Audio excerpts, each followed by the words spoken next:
Oh, yeah.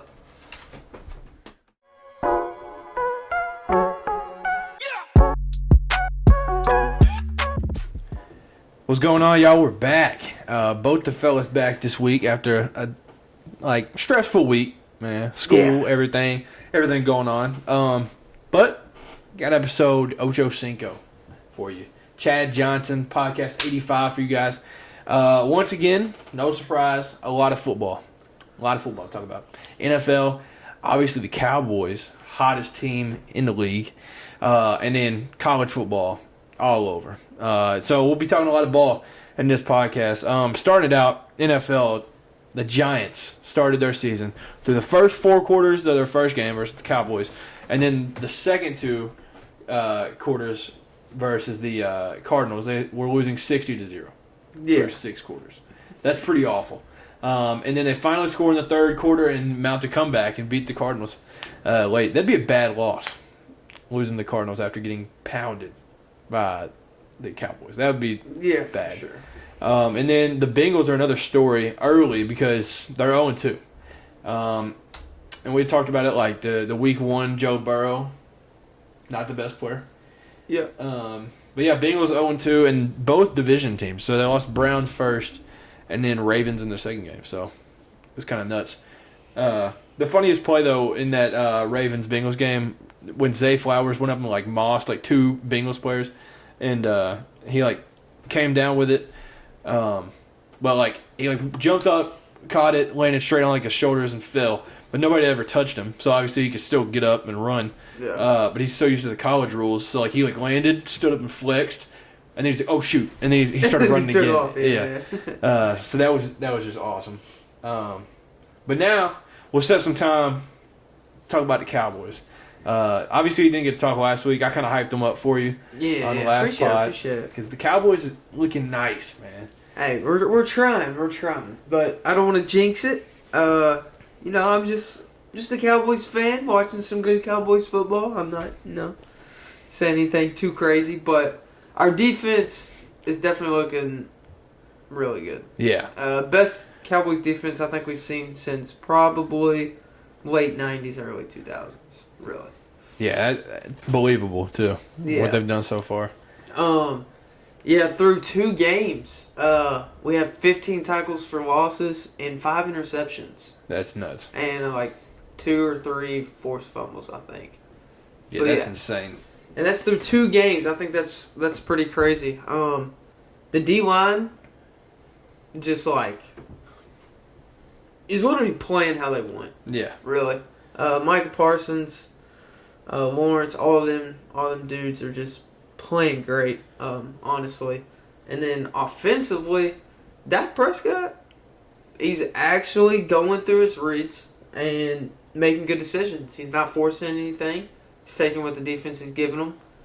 And I give him credit. I think he's really trying to do better than last year. Because last year, towards the end especially, he was kind of a little rough. Yeah. No, he's definitely looked nice through 2 games so far. And in the last game, you could honestly just tell, the off-season work that was put in to, bring him to where he's at right now. And, Micah went on the pivot.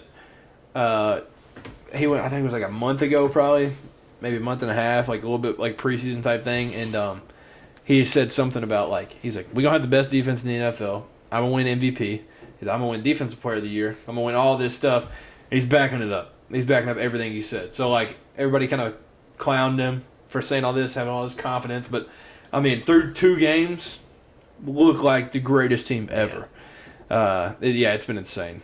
And for all the fantasy heads in the world right now, if you have the Cowboys defense, you're thriving. Just them alone will win you some games right now. Respect. That was my defense last year, and I should have done them this year. But nah, I'm a bum.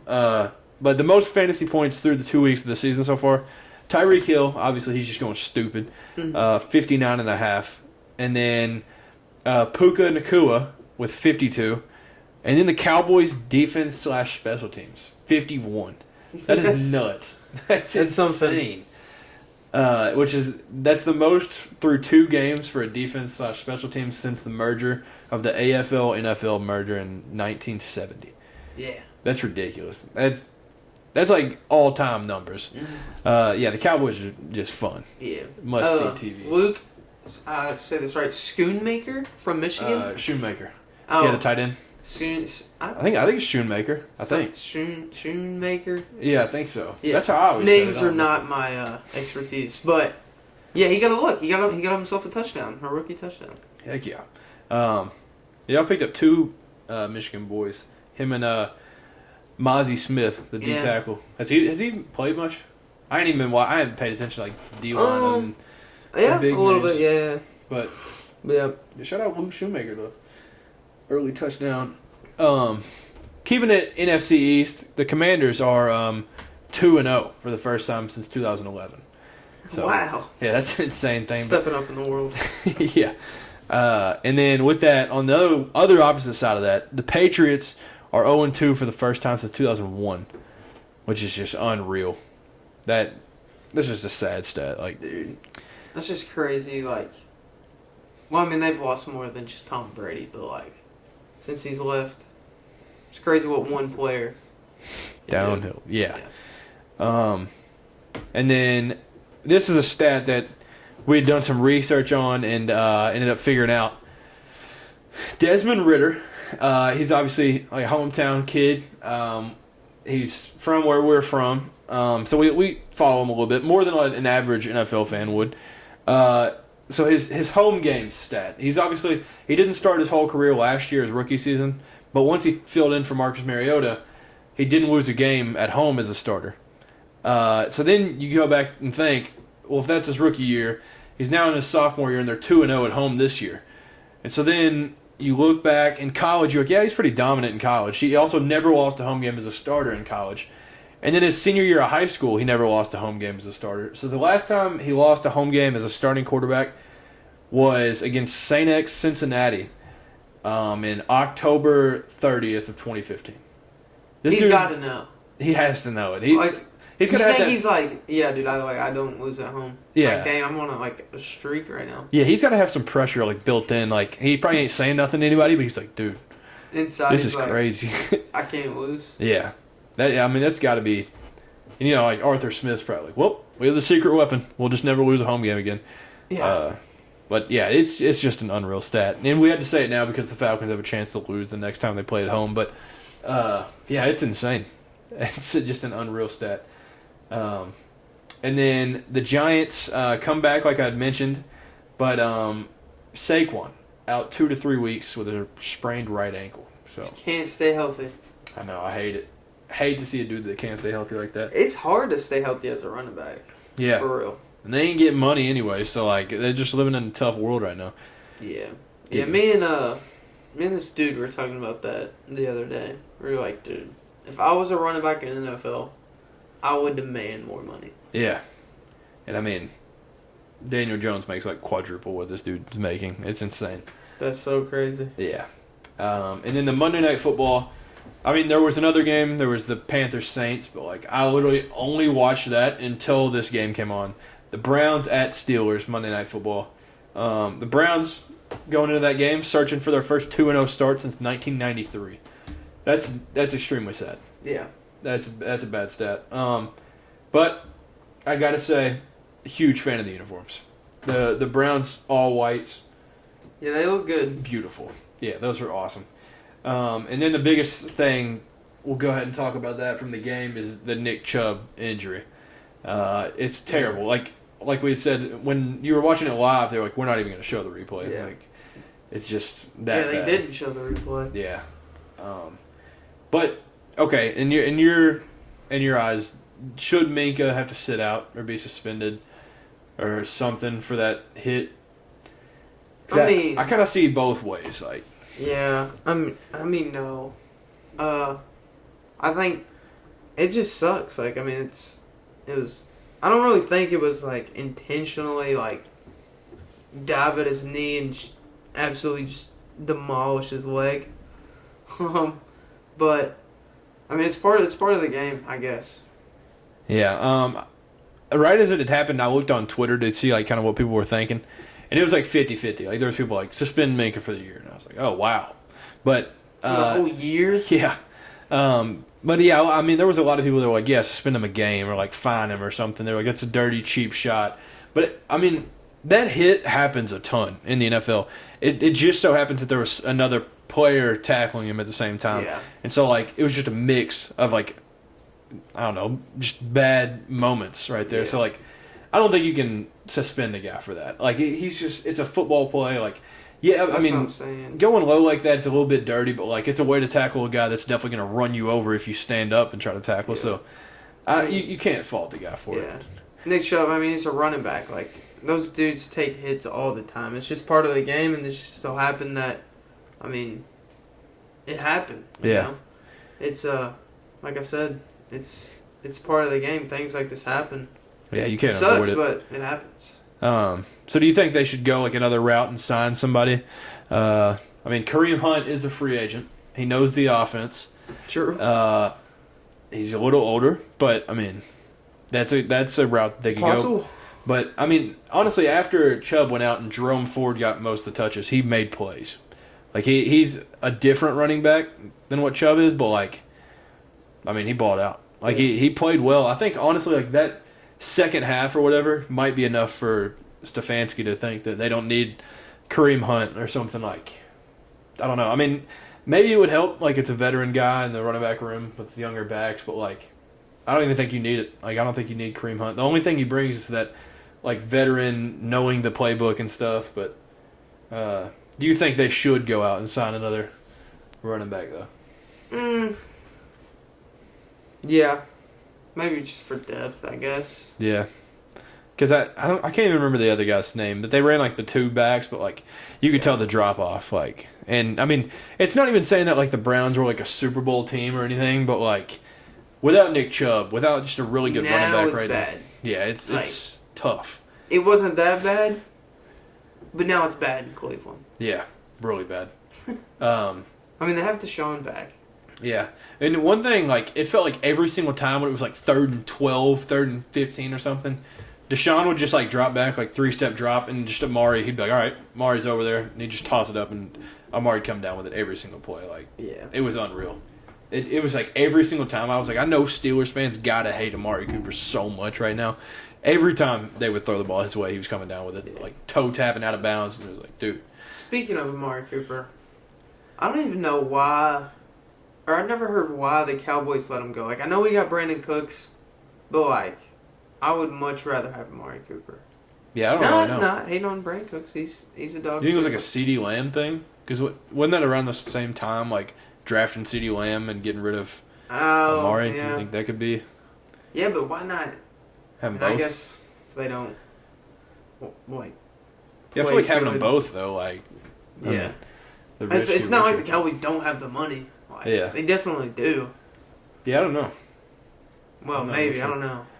They pay Dak Prescott quite a bit of money. Yeah, a couple bucks. But yeah, wouldn't that be awesome? Amari Cooper, CeeDee Lamb, like. Yeah, I mean, that would be unreal. Having both them boys, because Amari still got it. Yeah, he proved that. But one takeaway, T.J. Watt, I think he either won Defensive Player of the Year last year, year before. Obviously, like one of the best defensive players in the league, like top 3.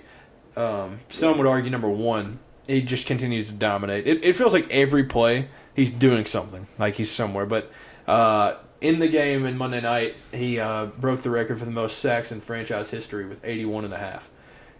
And yeah, that's just stupid. He got drafted in, I think, 2017, so he's still got a lot of career left.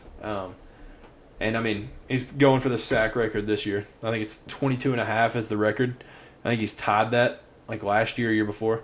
But and the stats are crazy with T.J. Watt. I think it was like, hold on, let me find this. They were like winless without him in the game. Let's see, T.J. Watt. Yeah, T.J. Watt, he is a different breed for sure. Dang, bro, I can't even type. He's a guy that could just honestly take over for your defense by himself, like. Yeah, game changer. Yeah. Like. So, the Steelers without T.J. Watt playing since he's been drafted there are 1-10. That's pretty bad. But that, I mean, it also shows like how big of a player he is. But one wild stat that I saw come out of that, the Steelers entered the fourth quarter of Monday night trailing by 3 points, and they generated just -7 yards of offense in the final 15 minutes of that game, and they won by 4. That's unreal because that T.J. Watt touchdown. But yeah, that's just nuts. Trailing by 3. Negative yards in the fourth, and you still win. It's insane. But so I have some NFL overreactions to ask you, or just give to you, and you tell me your thoughts on some of them. So this is through 2 weeks of NFL. So this is Bleacher Report. All right, Brock Purdy will win a Super Bowl before Joe Burrow. Oh,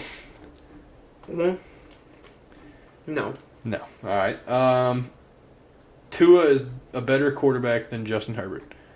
No. That's what I'm thinking. The Patriots may genuinely be the worst team in the league. Yes. Yeah. Very close. Justin Herbert continues his Matt Stafford arc. Elite numbers, no clutch wins, mid results. Yeah. Wow. I mean, I've never thought of that comparison. But yeah. Yeah, that's actually a crazy comparison. That's we all? Sad though. It is sad. Justin Herbert is he's so good. Yeah, Brandon Staley on the hot seat. You got to think of the talent that he has. How are you not winning football games? You have one of the best just versatile backs in the league. Keenan Allen, Mike Williams. Team's there. Yeah. And then on the defense, you have Asante Samuel, freaking Derwin James, Khalil Mack. They're loaded. I don't know how. Yeah. But yeah, I think you'll like this one. This one says, can we all agree that Micah Parsons is the best player in the NFL? Overall. Both sides of the ball, number one. Yep. He has my argument for defensively. I don't know about out of the whole NFL. Yeah, I think he's definitely got the argument for defense, but the whole NFL is nuts. That's quick. Okay, this Cowboys fan said, dang, I haven't felt this good about a team since 92, 93. This team is special, but we're for real. I'm waiting for someone in the comments of our podcast and say, classic Cowboys fan comment. Yeah. Sean Payton is the worst coach ever. No. That's Sean insane. Payton is He's won a Super Bowl. Bowl. He's won a Super Bowl, bro. Okay, this was the Shannon Sharp comment. Zach Wilson can't play dead in a horror movie. I love that. That one is insane. Oh, the last one I got for you, Baker is taking the Buccaneers to the NFC Championship. Yeah. Hey, Baker. He does look good, though, I will say. I mean, I love Baker. I'm a huge Baker fan, but NFC Championship's bold. I don't know why Baker just makes me laugh sometimes. Right? His dances. I just think about him at Oklahoma, some of his highlights. Just carrying on. He's a funny guy. He is goofy. Yeah, Baker winning the NFC Championship. They'll win the NFC South, probably. I mean, through 2 weeks, they definitely look the best team. But that's the most mid-division. And then what was the one before that? That was the can't play dead in a horror movie. Oh, yeah. Yeah, that was... Dude, where do you come up with that? Yeah, that's an impressive statement. People are quick to hate on Zach Wilson. Yeah, I like Zach Wilson. He gets a whole lot of hate. He does. For nothing. It doesn't make sense to me. I mean, he is on the Jets. Yeah. He's running for his life every other play. Yeah. I think it does help him, though, having, that good of a defense. Because that defense, even though they got him just embarrassed last week, but, that defensive line's legit. And the Jets' defense, that'll help him, having that defense. You won't have to... He'll have a lot of opportunities offensively, and then he's got one of the best, young receivers in the league. Garrett Wilson is legit. So, yeah, I hope he does turn it around, though. I hope he Hey, Garrett Wilson had a good catch just last week playing the Cowboys. It was, right on the sideline. I don't know when it was, but I was like, dang, who's that? Yeah. And he got up, and it was Garrett Wilson. Yeah. He's nuts. He's nice. So, yeah, let's talk some college football, the superior football. So, we'll start out with the butt whoopings of the week. Washington, which this score doesn't say it, but I need to bring up this team, and I haven't been able to really. Washington goes to East Lansing to face Michigan State. The Huskies win 41-7. So that's already a blowout, the Mel Tucker stuff going on. Wow. Tough outing for the Spartans. But this is the dude right now. Michael Penix Jr., in this game, he was 27 of 35, 473 yards, 4 touchdowns, no picks. I think if the Heisman race ended right now, it's Michael Penix. I honestly think, Caleb Williams, yes, he's the front runner right now. But if you have my vote right now, I'm giving it to Michael Penix. He has gone insane. So his first and second game versus Boise State, he was 29 of 40, 450 yards, 5 touchdowns, no picks. Versus Tulsa, 28 for 38, 409 yards, 3 touchdowns, 1 pick. And Pro Football Focus does this thing where they'll measure they'll relook at all these highlights and every play of every game, and they'll talk what throws are graded as a dangerous throw where they can be picked or something. And out of the 3 weeks, he's thrown 113 passes, and 2 have been marked as dangerous. So he's just not even taking risk. He's just playing insane. And he hasn't even played the whole game in any of them. He's just nuts. And right now, he's got 12 touchdowns, which is second in the country, and he's throwing 84% on the season. Yeah. Dude is going ballistic. Yeah. Yeah, he's nuts. And I think he might have passed him because Hawaii played Oregon, but he was second in the country for most passing yards. He had almost 900 through 2 games. And yeah, it's just he's going insane this season. Yeah. What happened to Michigan State though? I don't know. I think part of that could be their coaches literally just having rape charges. But oh, yeah. Yeah, so that could be a little bit of it, but dang, man. You gotta play ball still. Yeah, I was kinda shocked to see them just getting absolutely whooped on their home field. Dude, I remember Michigan State competing to go to the playoffs. Yeah. And they were in the playoff in 2015. So yeah. It's crazy. When Derrick Henry made every Michigan State defensive player their kid. Yeah. Yeah, good times. Good times. Can't beat it. Some other butt whoopings. We got Coastal Carolina beat Duquesne 66-7. By the way, Grayson McCall. I know I say I like a lot of quarterbacks. I absolutely love Grayson McCall. And then Portland State, who you might remember, they lost to Oregon, 81-0? Yeah, it's something nuts. They got revenge, so they took their anger out and beat North American, who isn't even a school. They beat them 91-0. That is ungodly what they did to them. And the only thing that I saw on Twitter, people were these dudes legit just ran 4 verticals the entire game. It's playing your little cousin and Matt. He just ran 4 verticals all the time. 91 is just stupid. You gotta know when to hang it up, man. I get it. They probably took their starters out and stuff, but what do you tell your team at halftime? Oh, you can't. What do you tell your team after the game? Hold on. Let's see what the halftime score was of this game, because you got to think that halftime speech has got to be brutal. You can't even say anything. Portland State took their anger out on North American after the Oregon game. Yeah, so the halftime score was. It reminds me of the people that when they see their team lose, and then there's the meme where they're playing it on a console, and they're running up the score. It's 100-something to 0. Yeah, it's blowing off steam. Yeah. So at halftime it was 63-0. That is insane. What do you say as a coach? What do you say? Look, guys, we're doing well. And then the players, honestly, they have to be like, no, we're not, coach. No, we're not. Yeah, coach is right. That is unreal. So yeah, that's probably that's the best butt whooping of the week that we've had so far this season. So some of the other games we need to talk about. Alabama got scared by USF. Shaky. So yeah, the Tide win 17-3. So Tyler Buckner, let's just start this. He looked awful. He looked absolutely horrible. Yeah. I think he was like 5 for 14, but like this dude was dropping back, and I hate to just like pile on him, but like this dude was just dropping back and throwing him like 10 yards in the dirt in front of like the receiver running like a hitch. It was like how in the world did you even do that? Like it was honestly impressive how bad some of the throws were. How is he at Alabama? I don't know. I mean, obviously like some people, not me, wanted this dude to start. Yeah. Because they were like, oh, Tommy Rees is coming from Notre Dame, and he played for him there, so he understands the offense. Like, this is why Nick Saban makes the calls. This is why those fans don't make those calls. He looked awful.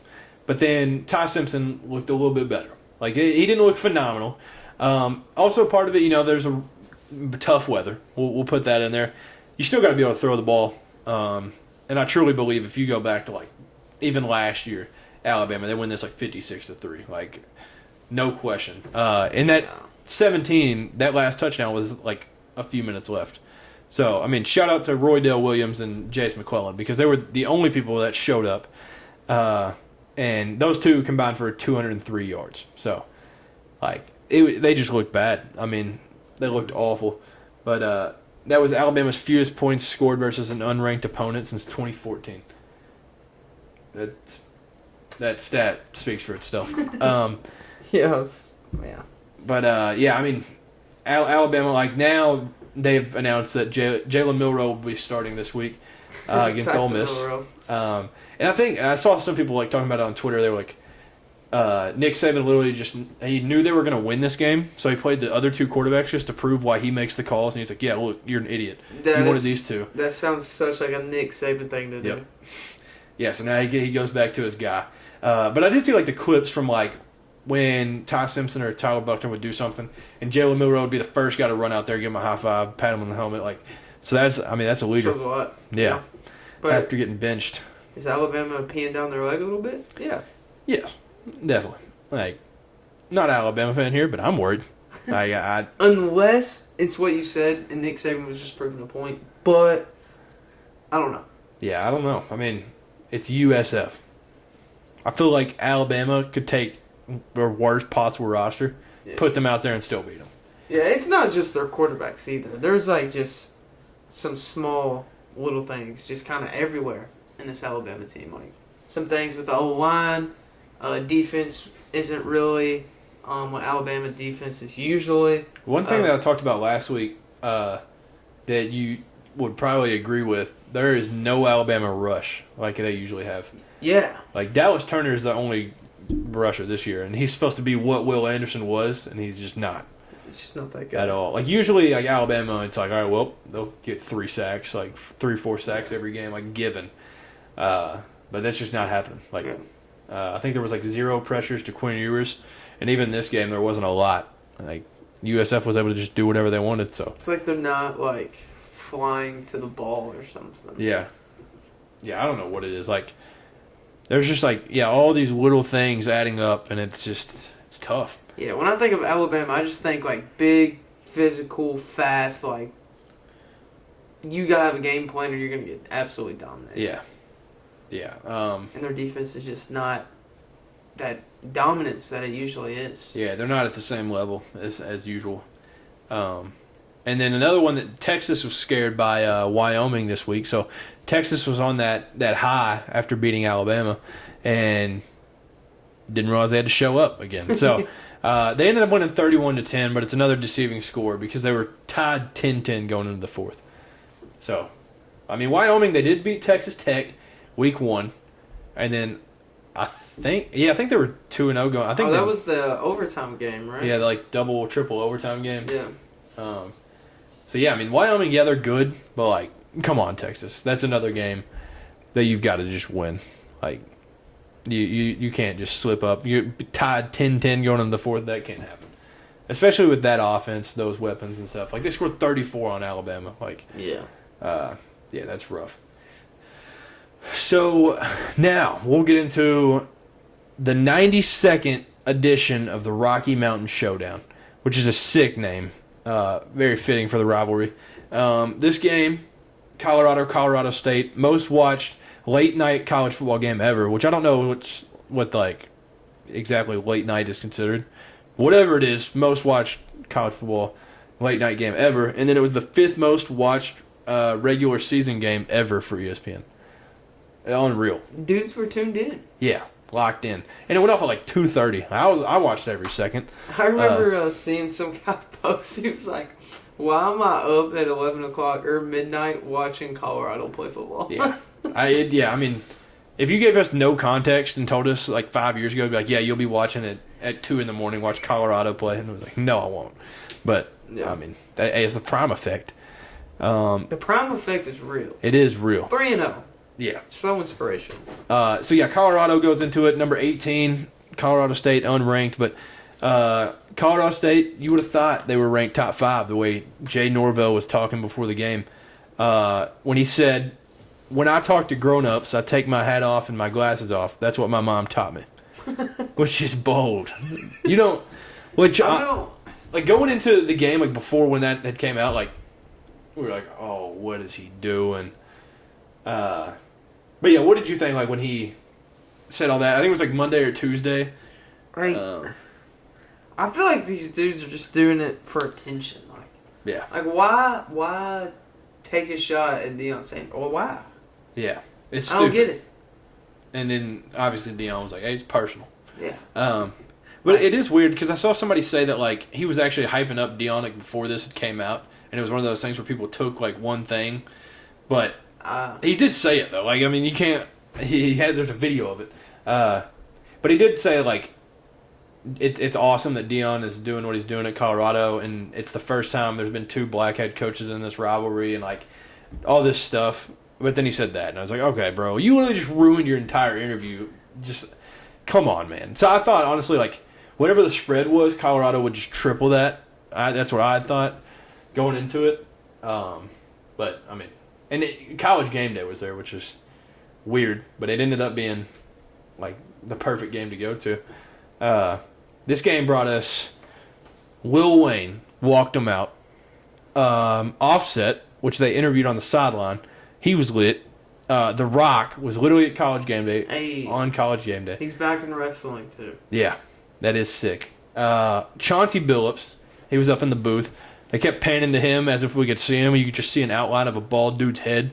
Kyle Lowry was there. And then Kawhi Leonard was there, which I'm sure y'all have seen where it was like, if you get Kawhi Leonard out of the house, you're doing something crazy, which is a good point. And then there was other celebrities too, like Master P. I don't even remember who else was there. But this game brought all the celebrities. And it was Leonard showing out. You know, he ain't said nothing either. He just sit there and laugh. Yeah, actually, maybe he was just looking at the game, bro. He ain't even smiling. But yeah, this game was electric, and the Buffaloes ended up winning 43-35 in the most insane game, like double overtime. And straight off rip, it was just fights, like you could say just passion, whatever, cheap hits, everything. And the whole 9 yards, yeah. Yeah. And early on in the game, I don't know if it was the first or second touchdown, whatever, the Colorado State players doing Deion's celebration, which is nuts. That's crazy. Yeah. And then holding up their wrists like Shador. Yeah. Yeah, that's bold. You see DJ Khaled do that? Oh, yeah. Yeah, DJ Khaled, bro. I call it Shador. For the first half, like, in overview, Colorado State dominated.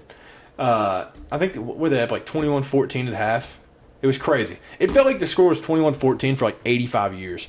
Yeah. Like, that was unreal. But the biggest like story from the game was the Travis Hunter hit, which was, I'll say, stupid. Like, that Henry Blackburn, like, obviously he got a ton of hate. We'll talk about that in a second. But, like, just from a football context, I don't care how much you hate your rival.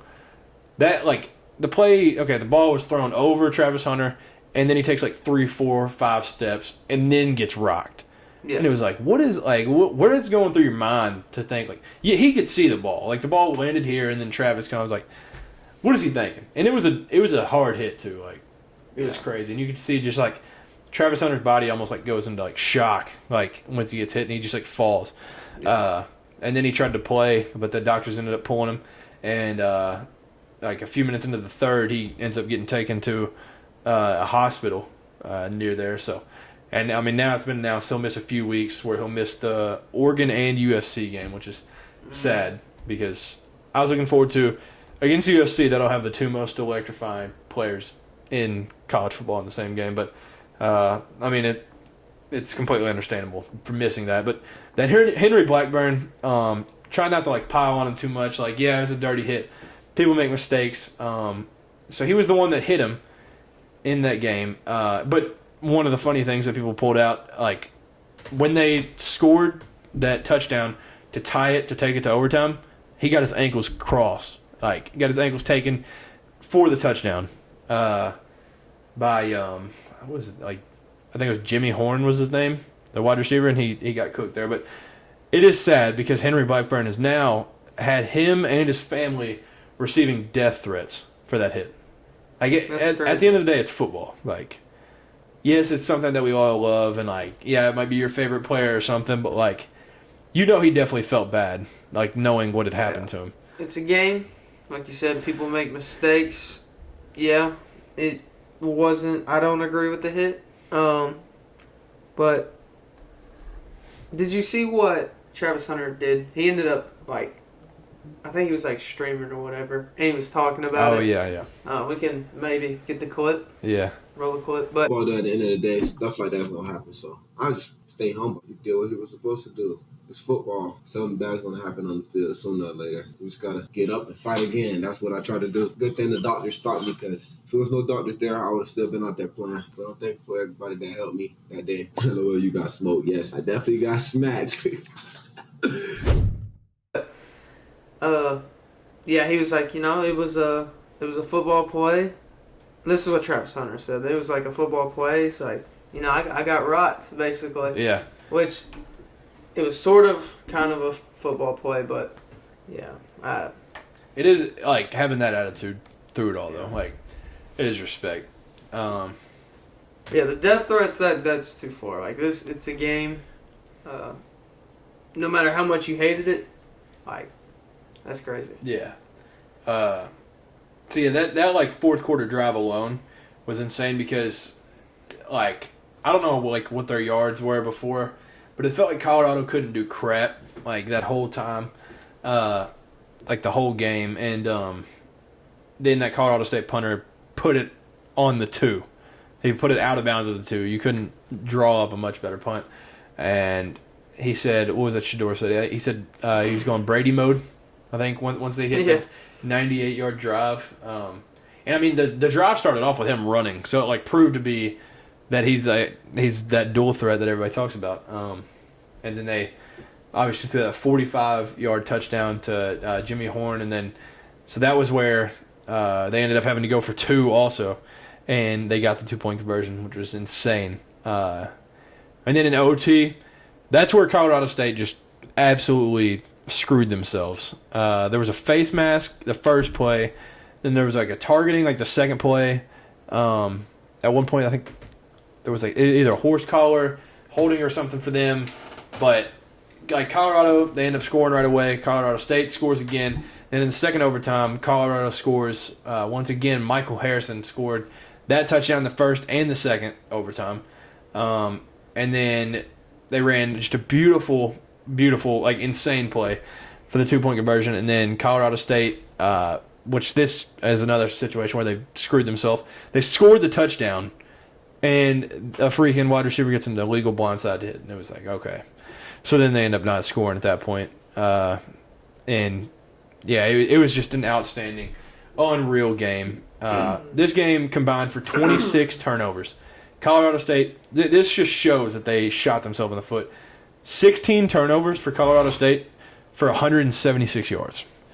That is unreal. And then CU had 10 for 86 yards. But yeah, it was a crap show. Yeah, I was about to say that is just ugly. Yeah, it was a tough and fun watch because like they'll turn it over at any point or something. Like, it was crazy. Yeah. Back to Colorado State though, just shooting themselves in the foot, like the illegal blindside block, like that's just like mental things. Like, yeah. I actually didn't see this. Was he even like relevant? Because he was, but he didn't need to do that. Like, because the play was running to that side. The guy wasn't going to catch him, and he went out of his way to go. Like, it was just. I get it. Like, emotions are running high. Rivalry, but like that's like a mental thing. Like, yeah. And it was just so stupid. Yeah. But yeah, I mean, 26 penalties. Like, the game was nuts. There was like 800 picks. It felt like tons of fumbles. It was just awesome. And yeah, it went off like 2:30. Watched every second of it.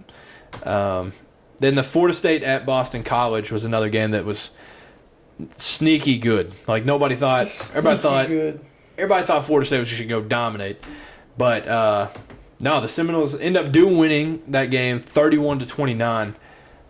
It was just a weird game, weird play calls. Like, there was, I don't even remember the score and the situation, but there was like at one point where I think it was to get down like 3 for Boston College, and they like, if they would have kicked the extra point, they would have been down 3, and they like went for it, and it was like, what? Like, yeah, their coach blew my mind. And like the type of guy, you don't know what's happening. Like, you don't know what he's gonna do. Sounding like Tennessee. We'll get to that later. But yeah, I mean, it was just insane. Boston College had 18 penalties for 182 yards, so another game where they just can't get out of their own way. But yeah, Boston College scores a touchdown. This was one of their weird calls. Down 31-22, and don't kick the extra point. So this is one of the situations. There was another one where they could have been like down 3. But okay, right here, you're down 31-22. You kick an extra point, what does that make it? 31-23. You're down 8. That's a touchdown. And they go for 2. And it was like what kind of decision? So they go for 2, and I think that's the one. Yeah, they don't get that one. So then they go down. They end up kicking that extra point on the next one. And it ended in the most Boston College way possible, a face mask. So they, I think it was on like a 3rd and like 8, and he wasn't even like near the first down line. Then they just get a face mask. And it was like, dude, you were an idiot. But yeah, I mean, it was very Boston College, very fitting for them. Yeah. This almost could have been in the butt whoopings of the week. LSU, number 14 LSU at Mississippi State. This was a noon kickoff, and it was where LSU actually left that day on a bus to get there. And they had stopped at like a car lot at like 8 a.m. just so that they could stretch. Heard about this, yeah. Yeah, like on the way so they wouldn't get too like stiff or anything, which is crazy. But yeah, Jaden Daniels' first half was one of the best first halves I've ever seen. LSU finally looked like themselves. They did. Yeah, about time. Like, who did they play last week? They played somebody terrible. So it was like, okay, well, they might be good. But yeah, this one, 21 for 22 in the first half for Jaden Daniels, 255 yards and 2 touchdowns. And he finished the game with 30 for 34, 361 passing, and 64 rushing, 2 passing touchdowns, 2 rushing touchdowns. So he absolutely balled out. 88.2% completion percentage. So, I mean, and that ended up breaking a record. So that was the LSU record for completion percentage in a game. Yeah. 88.2. Heisman numbers. It really is. Like, we mentioned that too in the preseason. We said he's on the Heisman watch list. Mm-hmm. But the real story, which like the announcers in the game were crazy talking about Malik Nabers. Like, you would have thought he was actually the greatest football player of all time. But the numbers in this, if you do this every game, you actually would be.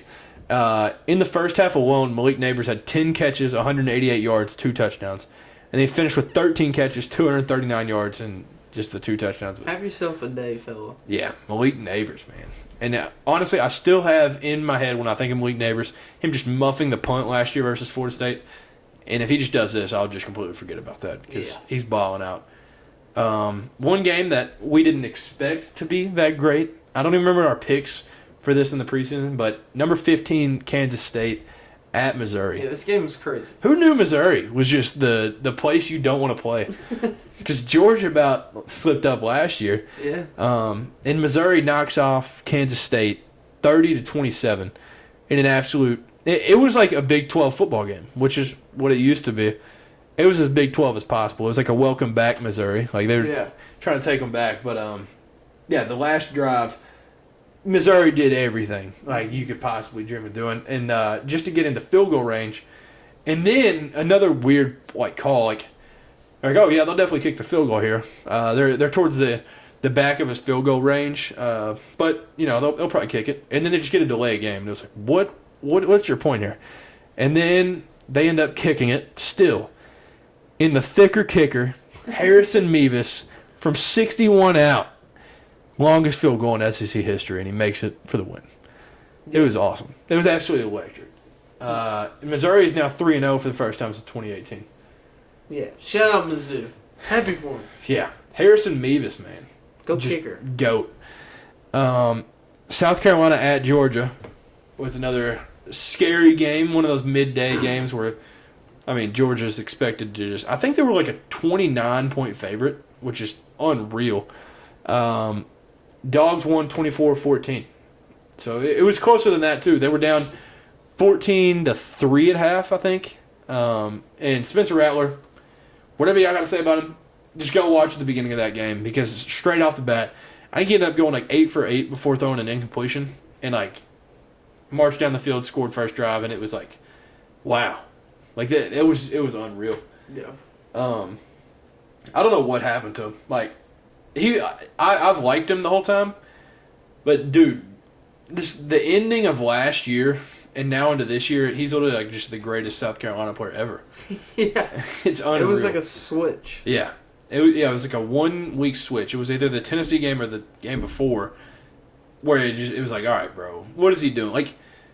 Because I remember we talked about it from the Tennessee perspective of all right, they have Spencer Rattler, mid quarterback. What's he going to do against us? And then. Right. Yeah, this switch was flipped, and now he's doing this against Georgia, which Georgia's defense is definitely down. You can see it now because everybody said last year they were they lost 8 draft picks or whatever, and then they were still that dominant. This year they definitely are down a little bit. They're still Kirby Smart's defense, and they're held scoreless. They held South Carolina scoreless in the second half, but Spencer Rattler looked very, very good in that one. Yeah. So we'll get into the Vols game. The number 11 Tennessee travels to the Swamp. You weren't here to talk about it last week, but I gave that stat of they haven't won there since 2003. I was like, this is probably the year it ends. That Florida, from what we had seen, wasn't great, but the streak continues. Yeah. The Gators win that one, 29-16. Yeah. The offense, everybody was quick to judge Joe Milton. And here's what I have to say to all you people that want to judge Joe Milton.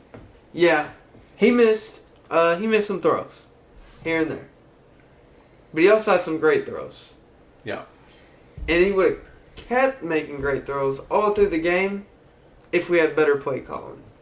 Everybody knows we lost our offensive coordinator from last year. Hey, to USF too. Yeah. Yep. The team that, if y'all forgot, just competed with Bama basically. Yep. Alex Golish. Yep. So the play calling was just atrocious. Really, it was terrible. Yeah. But yeah, Joe Milton. He was still giving his all for Tennessee. He really was. And there was some throws I was like, dude, this is what we've talked about. This is what we were worried about, his accuracy, just making these throws he has to make. But, like I said, he had some great throws as well. The defense in the first half didn't look good. Yeah. Florida was driving the field, basically doing whatever they wanted. We just did not look like what I thought our defense was week 1 and week 2. We just didn't. I don't know. And even from my perspective, we had mentioned it on the podcast. I was like, dude, y'all might have the best box in the SEC, and I was like, there's no way. I thought the last thing Florida would be able to do is run the ball, and that's what they were able to do. Yeah, tore us apart. The Swamp was rocking. Yeah. Insane. Yeah, it was. That's a tough place to play, man. With that sold out crowd, man. It is.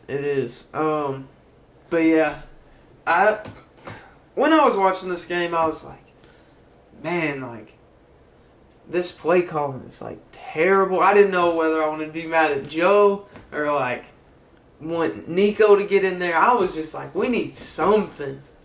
And at the end, we tried. I mean, we started finally, like. I thought y'all were going to come back, though. I was like, dang, I got some momentum right now. Like, I was like, I know we had that one deep pass to Dante Thornton, like, towards the end. But I don't know, man. Florida just. They didn't look. They were a completely different team Saturday than they were week 2. So. Yeah. So week 1. Like, you did back up Joe Milton, and you're like, all right, hold the brake. Like, step on the brakes a little bit. Don't freak out. But in your mind, do you think you do go to Nico, or you think it's like figure out something play calling wise, keep going with Joe? I think Josh Heupel needs to figure something out with his offensive coordinator. Yeah. Because it's definitely a different. It's just different than last year, and I don't know if that's because like I've talked about before, our wide receivers, we just don't have that Jalen Hyatt or that. He is tough to replace, Jalen Hyatt. Yeah, we just don't have that guy that's going to go out and just go catch a deep ball 5 times a game. Like, we just don't have that. We don't. But yeah, I don't know. I did see somebody tweet during that game, like at halftime or something maybe. It had said like, I'm starting to realize that Hendon Hooker was created in a lab somewhere in Knoxville just for that offense alone. Yeah. And, I mean, yeah, Hendon Hooker was unreal with that offense. But it just doesn't... It's like obviously a different offensive coordinator, but, I mean, I guess, like, I don't know from, like, an outside perspective, like, how much Heupel has in the play calling and stuff. But, like, just from this year alone, you can just tell it's different. Like, it is. Play calling wise. A lot more, like... From me, a lot more running, which it's proven to work so far. But yeah, I mean, it's just I don't think when we had them that we realized like Hendon Hooker, Jalen Hyatt, all of them like those are hard dudes to replace. Yeah. Like they were like you couldn't have had a more perfect like duo trio for that particular offense in that particular year, and I feel like that's why I feel so different. You know, because Joe Milton. I think Joe Milton doesn't run as good as Hendon Hooker did. Yeah. So he's more in the pocket or tries to, and then, yeah. So it's different. It makes me miss last year's team. It really does. But I love this team as well. I just think, you know, play calling wise, we gotta fix it. Yeah. And yeah, I mean, like Joe Milton, like you said, like he made plenty of great throws, like where it was like, all right, now this is it. But like. Yeah, Hendon Hooker, it felt like there wasn't a throw that he couldn't make on the field where it was like, even if you just froze the frame and you're like, all right, does Hendon Hooker make this completion here or something? It was like, yes, no matter what. Yeah. But for Joe, it feels like some of the times it's like, I mean, yeah, I don't know. But, yeah, I think y'all will be completely fine. I think this is like not a rebrand week or whatever, but like you're just like looking in the mirror and you're seeing Heupel sit down with the OC and stuff, and it's just got to be like more scoring. Yeah. Because that's what Tennessee was last year, averaged like 48 or 49 points a game last season. And if we would have done that Saturday, we would have won this game. I mean, we gave up 29 points, but, hey, your offense scores more, you don't have to worry about defense. Yeah, exactly. And that's how I like football, man. That's like, Kansas football. Yeah, you just score. Give them 59, just score 60. Score 60 yeah, it's simple. So, yeah, that's exactly what that is. But looking forward, I mean, y'all's next home game. 4 o'clock, another kind of like weird kickoff versus UTSA. So do you expect a quiet UTSA? Yeah. Do you expect like a 70 points or like whatever? Like what did y'all score in like Missouri last year? We need something. We need like a morale booster. Yeah. For real. Yeah, just like a get back. Like all right, get back on the path. Yeah, this is what offense can do. Because 16 points against Florida, like I don't think we scored that low like. In a while. Yeah.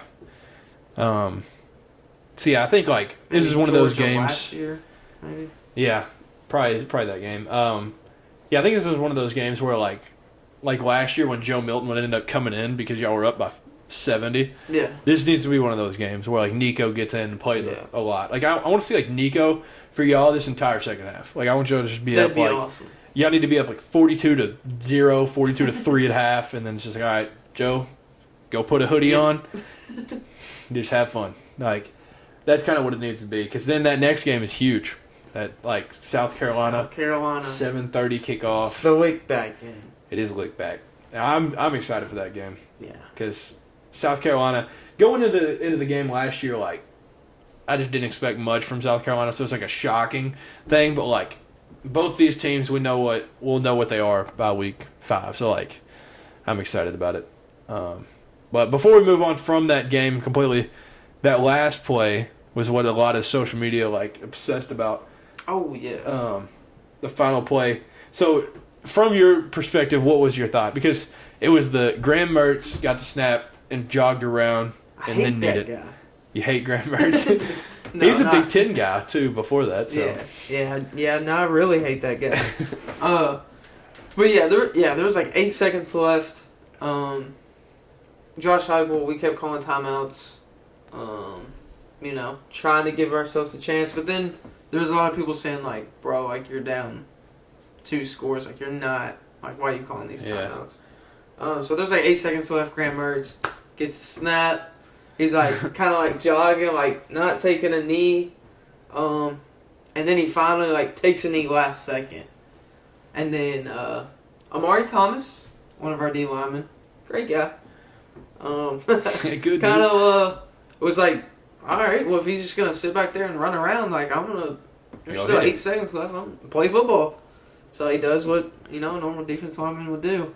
And then Graham Mertz takes a knee last second. He kind of like hits him, and then he did try to ease up though. Like for Thompson's, like it's not like he just like full speed. Yeah, it's not like he just like he was like and then like his hand hit him and like knocked him over or whatever. Yeah. Like he did try to ease up. Like he's like if he's just gonna run around, I'm gonna hit him. But then when he needs, just take like 8 seconds off. I'm gonna go tackle him. Yeah. So yeah, he definitely tried to ease up or something. But yeah, I've seen that happen, and it's like a new thing of like the way that people kneel. Because when we were playing, I was always taught, like, all right, under center, victory formation, get it, knee, quick, done. Yeah. It's the same thing. Like, I don't know why this has become, like, a thing of, like, getting shotgun, which I actually like. I would love to have been in shotgun and take the knee from there because I hate under center.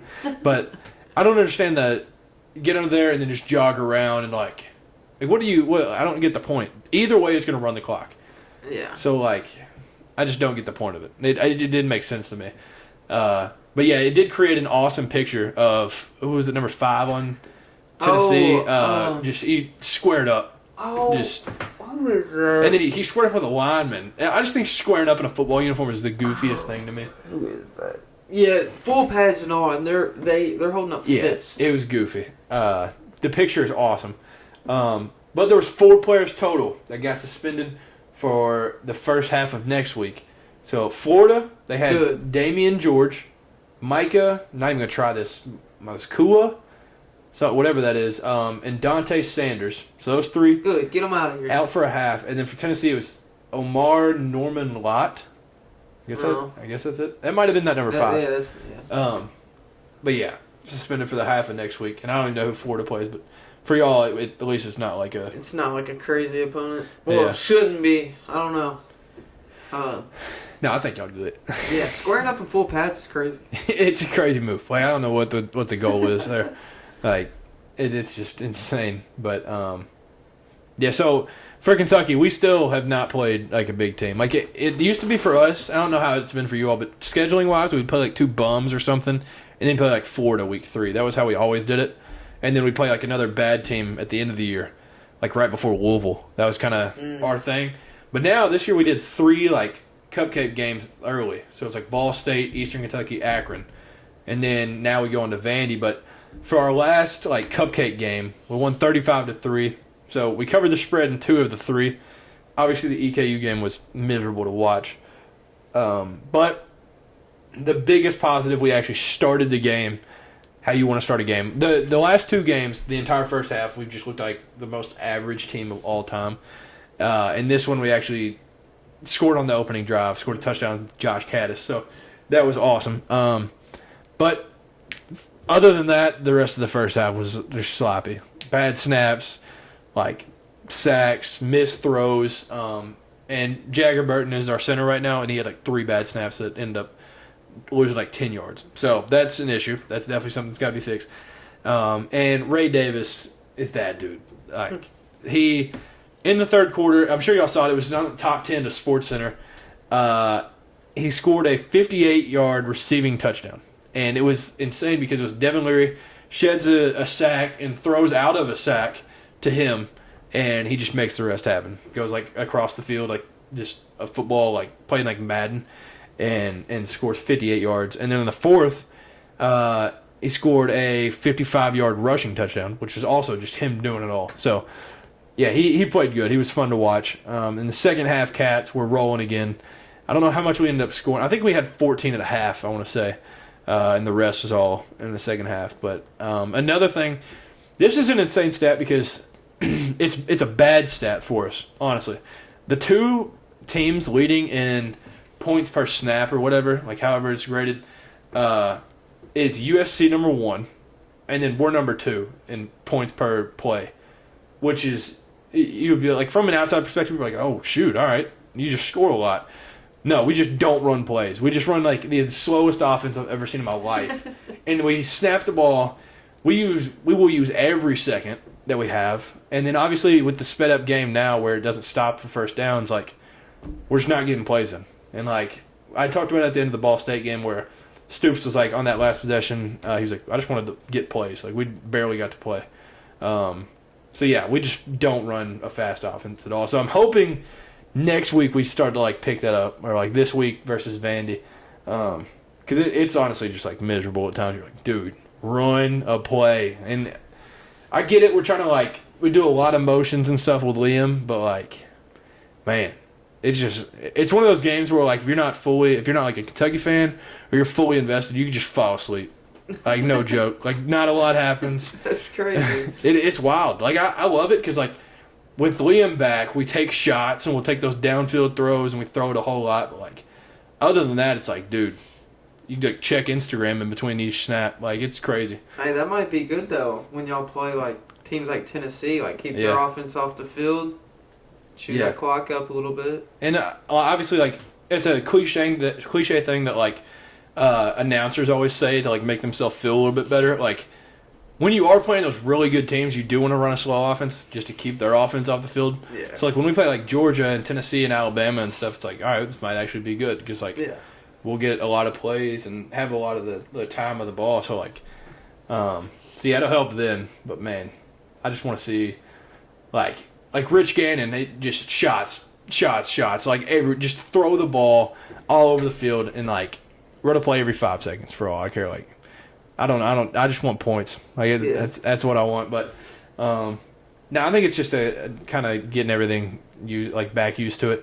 And Dane Key and Berrien Brown were like the stories of last season, like the absolute darlings of Kentucky. These freshmen, they both broke different records, and they have not looked great so far. But there's like comforting though because it's like we know what they can do from last year. But yeah, I'm hoping this game they start to turn it up because there is a lot of like.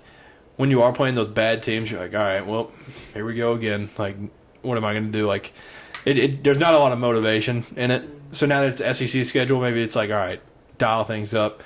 And there's just probably more like juice in the practice facility and stuff. So right. I'm hoping that's what it is. But so what about let me ask you, what about Devin Leary? What are your thoughts? A lot of people overreacted.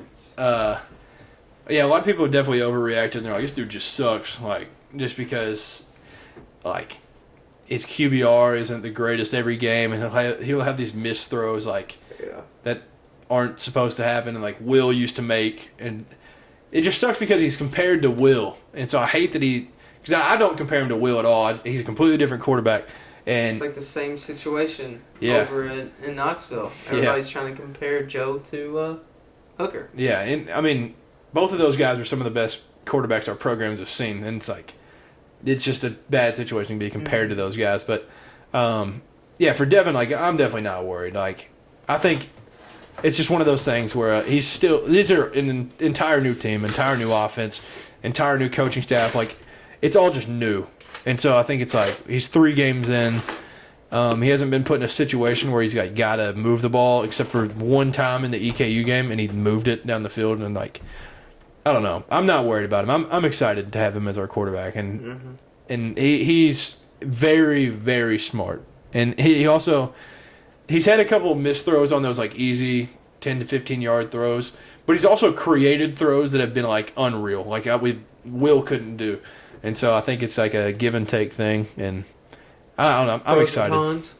But I will say at the end of that Akron game, he ended up having to leave the game. He got hit in the ribs throwing like a deep ball, and he'd kind of left it open, and he got crushed in the ribs. But he ended up being fine. Like Kaya Sharon played the rest of the game, but he was like, "No, I'm good." He was like, "That was on me." He's like, "As a quarterback, you're supposed to know to protect your ribs," and he was like, "I just left my arms wide open."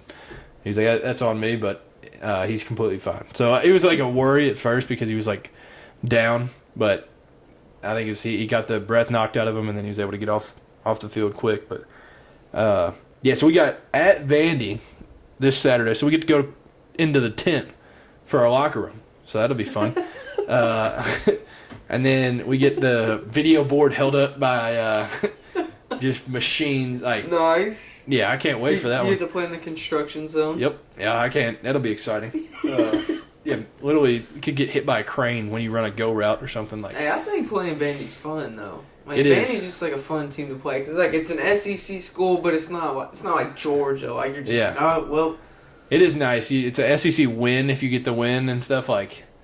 So yeah, and honestly, everybody knows the loss that we had to Vandy last year on our home field. So these boys better be hyped to play Vandy now again. Now go beat them on their construction field. Yeah, on the construction zone, on construction site. But yeah, it'll be, and it's weird. It's an 11 a.m. Central kickoff, so like it'll be 11 a.m. there because it's a 12 Eastern. So like, yeah, it's gonna be odd. So yeah, that game is just weird. Like we played there 2 years ago, at like 7:30, and I was like, all right, well our guys will be fine. Like they'll get to play under the lights. Like it's whatever. We'll be fine. 12 o'clock at Vandy's got to just suck. There's probably like 12 people in the crowd. Like there will definitely be way more Kentucky fans than Vandy fans. Like all that metal is gonna be shining. All the cranes. It is. Yeah, it's gonna be hot. Yeah, no, I'm excited for it just to see because it's way better talent than what we've played so far.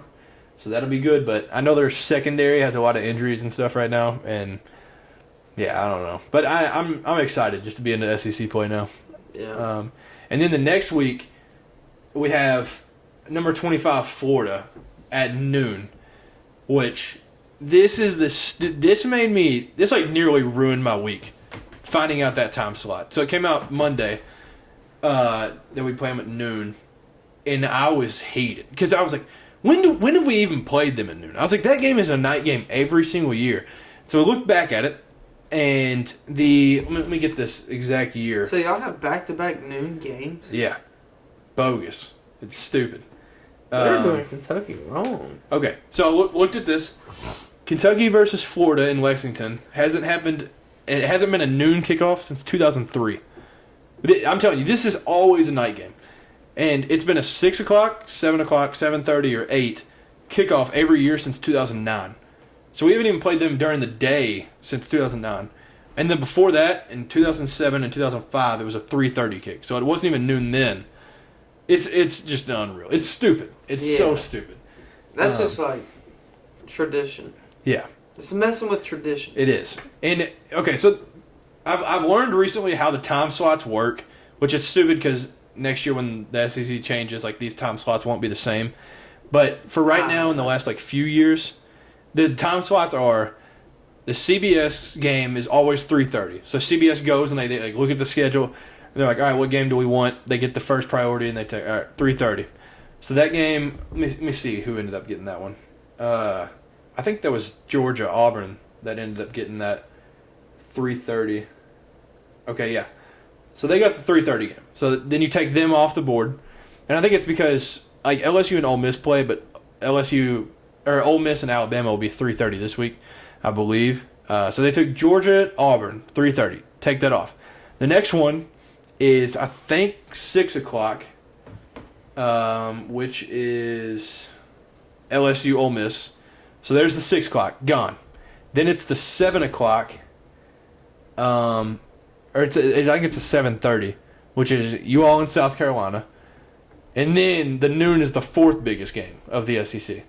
So then we get the noon. And so, like, it's kind of like respect. It's like, all right, we're one of the 4 best games that week out of, like, 7 or 8 SEC games.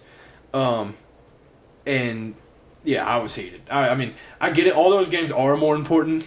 But, like, it's tradition, man. Like, I wouldn't have wanted to see you all play at noon versus South Carolina either.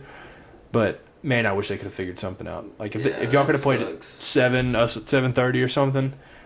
But, man, I was upset. When that came out, I was like, excuse me? I saw it pop up on Twitter, and I was like, this got to be a typo. This has got to be a joke. Because I had a friend that's going to that game, and she asked me a few days ago, she was like, all right, I'm going to the Florida game.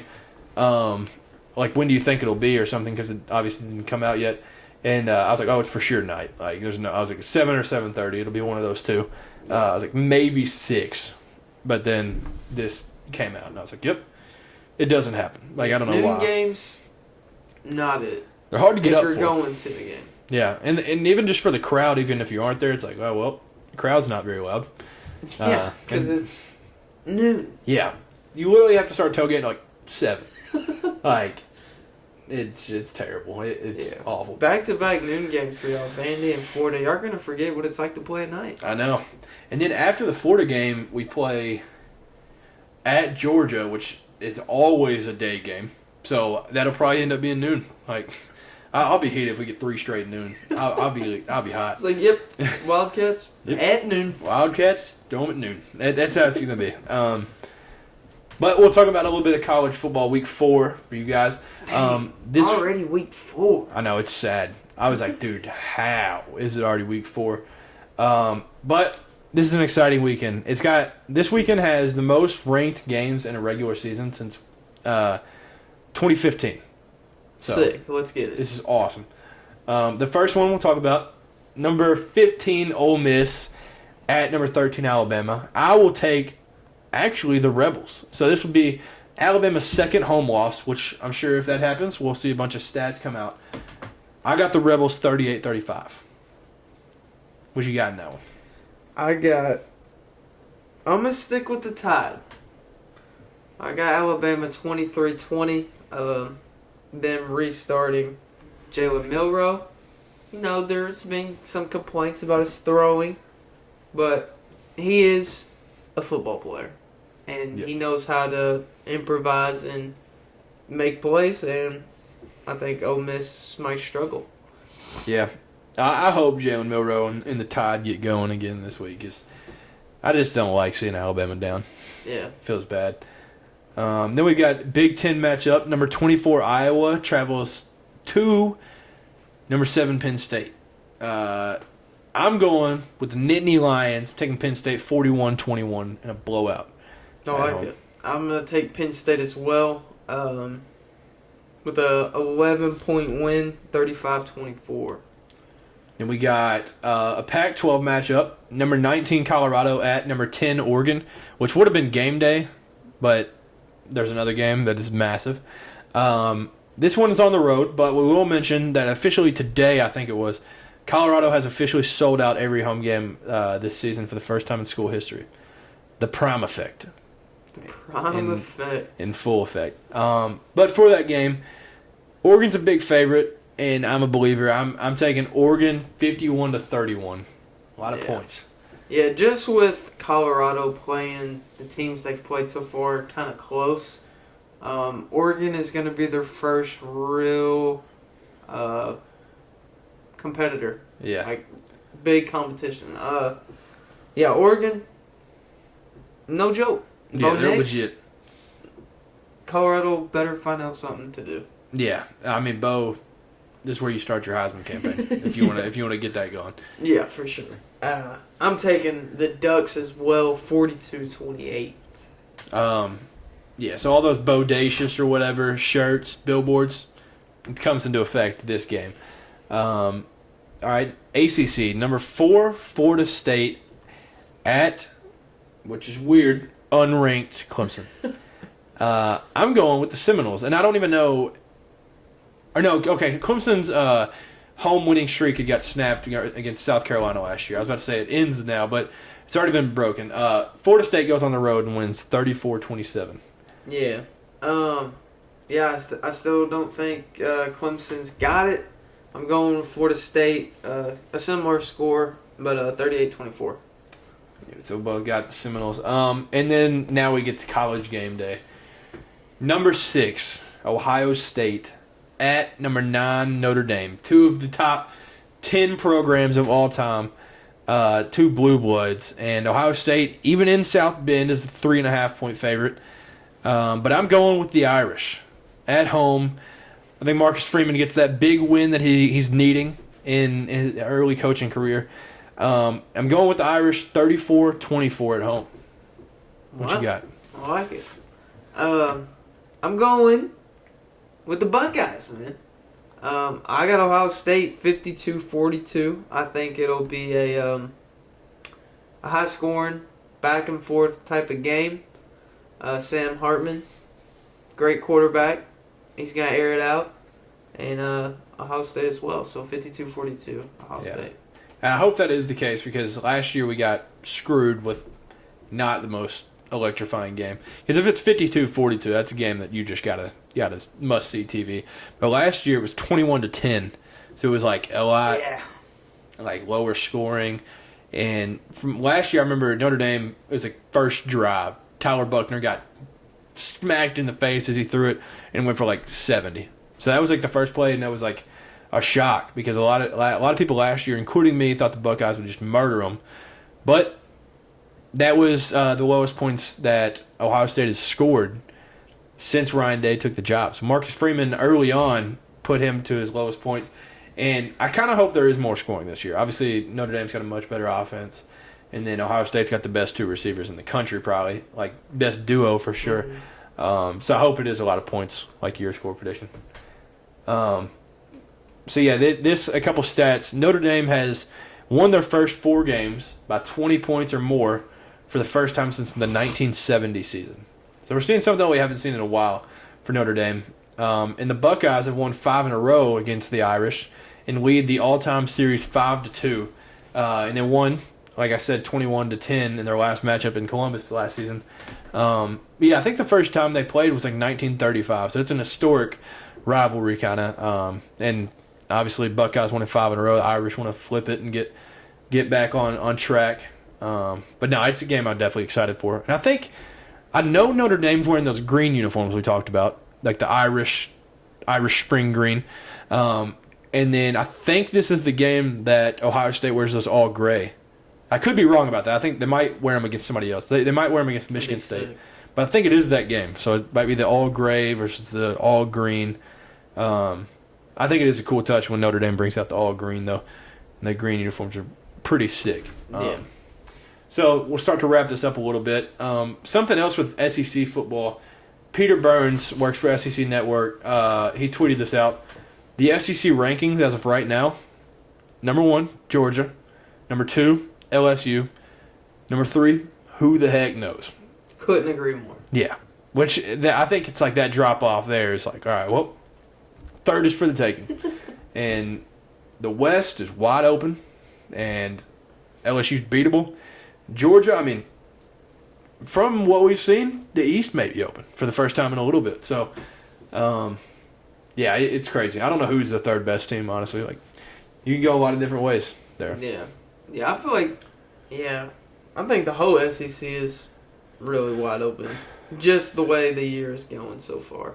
Yeah, I mean, it's just a weird year for the Southeastern Conference. Yeah, I mean, you could make an argument for Ole Miss, I guess, to be the 3rd. Yeah. Maybe. No, I mean, you can't for South Carolina. They're 1-2. Like, I mean, they've played really good teams, but Florida's already lost. We're 3-0, but haven't played people with both arms and limbs. Like, so I don't know. I mean, I don't know who. I guess it would be Ole Miss as of right now. But keeping it a little college football for a second. This is one thing that I wanted to throw on here because we haven't been able to mention them because of who they've played and what's happened so far and what they were kind of known for last year. Everybody talked about Oklahoma having that drop last year. and like they got killed by TCU, got murdered by Texas, and like Texas like made history in that game, beating them so bad. But people, I think, aren't talking enough about Oklahoma right now. They're 3-0. They're averaging 55.7 points per game right now, and it's not even like a fluke. So Dylan Gabriel has thrown for 905 yards, 11 touchdowns, and 1 pick, with an 82.5 completion percentage. That dude, like, they're just so fun to watch. They don't run the ball, so I tune in because they're just throwing for 300 a game. And I think Brent Venables, obviously, they probably made a change or something offensively because they weren't able to score last year. But, man, they're fun. They just sling it. Dylan Gabriel, he doesn't play, like, the whole second half of most of their games. They just murder teams, like, every game so far. And I think the only time we've brought them up was butt whoopings of the week. So, yeah, I think they're just kind of a team that's swept under the rug of the Big 12 with all the Texas hype. And I was about to say, with all the hype around Texas, it's kind of put a shadow over Oklahoma. Yeah, I think probably, I don't know many Oklahoma fans, but I'd say they probably like it. Like, probably like, all right, doubt us, and then we'll play Texas, play them well, and then see what they can do from there. But Texas now, after the scare of Boston College almost beating Florida State, Texas moved up to 3, their highest ranking since 2009. So, Texas, I said it last week, are they back? Texas might be back. And then, so the Blue Bloods of basketball. And I think, like, basketball-wise, I think people just kind of have the same 5. Some people try to throw, like, Indiana in or, like, UConn. But I think, for the most part, everybody has the same 5. It's Kentucky, Duke, North Carolina, Kansas, and UCLA. And people have them different orders and stuff, whatever. But all 5 of those teams, obviously not historically good in football. They're all 3-0 right now to start the season. First time it's ever happened in college football history. It's awesome. Not just basketball. And I saw somebody added Syracuse is also 3-0 when they're a basketball school. So, yeah, it's crazy. I did see Syracuse. It's a wild stat. But as we wrap this up, talk the Reds a little bit. Not the best showing tonight. Lost 7-0. But won their game last night. Lost tonight. And the other 3 teams we needed to lose won their games. So Diamondbacks, Cubs, Marlins, and Reds are all tied, are within 1 game for 2 spots left. Yeah. So. Well, the Reds just fell back. Yeah. So we're down 2 games. Yep. With how many games are left total? 9, I believe. 9? That's tough. That's tough. Yeah, I mean, we want the postseason so bad. We've lost so many games this year we shouldn't have lost to, and like series we should have won. Like, I feel like the Reds this year shouldn't even be in this situation or this race to even make it. But I'm glad we are just not out of it completely. Yeah, there's 8 left now, so I guess it was 9 including tonight. But okay, man, yeah, it's like a tough life being a Reds fan, and I mean, obviously I'll lock in once it's like, you know, October baseball, all that. Or honestly, there might be a game in October still, but yeah, dude, I want the postseason so bad. Postseason baseball is a blast, and then if you have a team that you like in it. Yeah, but you did bring up the point that, like, we might just play, like, the Braves or something, which would be annoying. But, yeah, I mean, the Reds are in a decent spot to wrap it up, like, this season. So, I mean, it's been a while since we've even had a chance. So, yeah, I guess it's positive. But, yeah, the Reds are just trying to red their way out of the playoffs. But, yep. So, do you have any closing remarks? For episode Ocho Cinco. Episode Ocho Cinco. I think that'll about do it. I think that's it. So thank you all for tuning in yet again to a podcast with the fellas. Throw some comments under there. Under here. Like the video, comment, whatever your thoughts are. Subscribe. Go check out the Instagram, the TikTok. We post quite a bit on there, especially on the stories and stuff. So we'll keep y'all updated with stuff on there. Y'all have a great rest of the week. Enjoy this epic weekend of college football and great NFL games this weekend too. So y'all enjoy that. Have a great rest of the week. Be safe. Peace. Peace.